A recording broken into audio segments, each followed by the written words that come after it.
Bismillahirrahmanirrahim. Assalamualaikum warahmatullahi wabarakatuh. Kembali bertemu lagi dengan saya, guru bahasa Inggris kalian, masih membahas tentang materi bahasa Inggris kelas 9.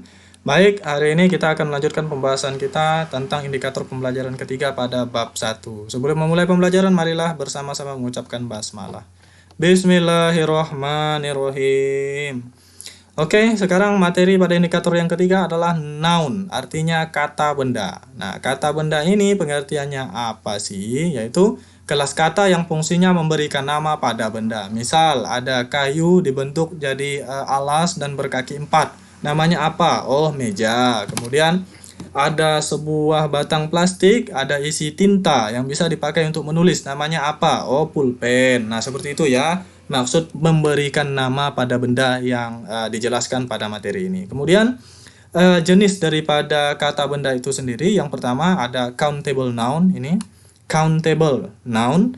Kemudian yang kedua ada uncountable noun. Nah, countable noun itu adalah kata benda yang jumlahnya dapat dihitung. Contoh, misal table dapat dihitung nggak? Table itu, table artinya meja.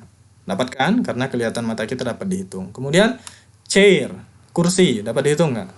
Oh, bisa dong. Nah, kemudian book dan seterusnya. Ini kata benda yang dapat dihitung. Kemudian ada uncountable noun, kata benda yang tidak dapat dihitung. Nah, kata benda jenis ini dibagi ke dalam 3 golongan. Yang pertama ada yang bentuknya solid. Solid itu benda padat. Misal, barangnya solid atau padat tapi tidak bisa dihitung. Apa contohnya? Gula, sugar bahasa Inggrisnya. Contoh lain misalnya pasir atau sand bahasa Inggrisnya. Ya.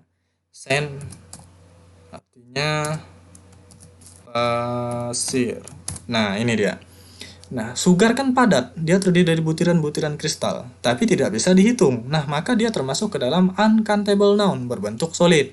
Kemudian yang kedua ada liquid, benda berbentuk cairan yang tidak bisa dihitung. Contohnya apa? Jelas ya, air, kopi, banyak lagi pokoknya. Jadi benda-benda yang bentuknya liquid atau cairan dan tidak bisa dihitung itu masuk ke dalam jenis uncountable noun berbentuk liquid.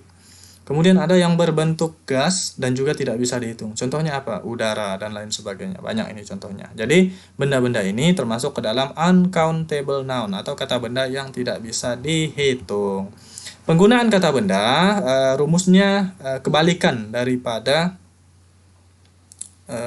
adjektif, yaitu kata benda digunakan setelah kata sifat digambarkan dengan rumus. Coba perhatikan.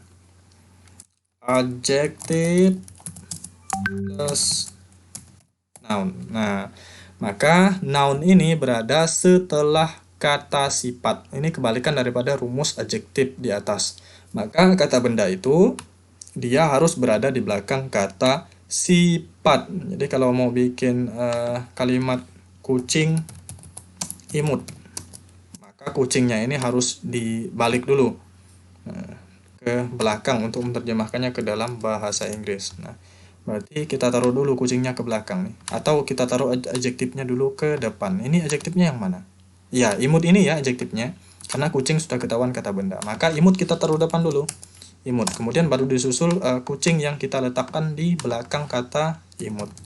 Baru kita terjemahkan ke bahasa Inggris. Cari imut itu bahasa Inggrisnya apa? Oh, cute ternyata. Kemudian kucing bahasa Inggrisnya apa? Cat. Nah, ini bahasa Inggrisnya untuk kucing imut. Nah, cute cat. Nah, begitu cara menerjemahkannya jika terdapat unsur noun atau kata benda di dalam sebuah ungkapan. Saya rasa demikian penjelasan untuk materi ini. Mudah-mudahan bisa dipahami. Kalau ada yang tidak jelas, silahkan tanya-tanya di kolom komentar. Oke. Untuk tugas 3 kalian, yang pertama atau poin pertama atau soal pertama, carilah 3 bentuk uncountable noun berbentuk solid. Nih. Uncountable noun yang berbentuk solid selain sugar, selain sand, apalagi. Kemudian carilah 3 bentuk uncountable noun berbentuk liquid. Nah, ini kan udah ada satu nih, water, air. Nah, selain water, apalagi contohnya. Kemudian yang ketiga, carilah 3 bentuk uncountable noun berbentuk gas. Di sini kan udah ada satu, air, udara. Nah, cari lagi contohnya yang lain apa, sejumlah 3. Nah, setelah dicari dan ditemukan, disalin ke buku latihan, kemudian difotokan terus dikirim ke WA pribadi guru bahasa Inggrisnya. Ini tidak perlu ya, cukup kalian salin ke buku latihan. Nah, cukup sampai di sini. Tidak perlu di WA-kan ke saya karena nanti akan saya cek di buku latihannya. Jelas ya? Kalau jelas saya akhiri, wabillahi taufiq walhidayah. Nasrullah fatun karib. Assalamualaikum warahmatullahi wabarakatuh.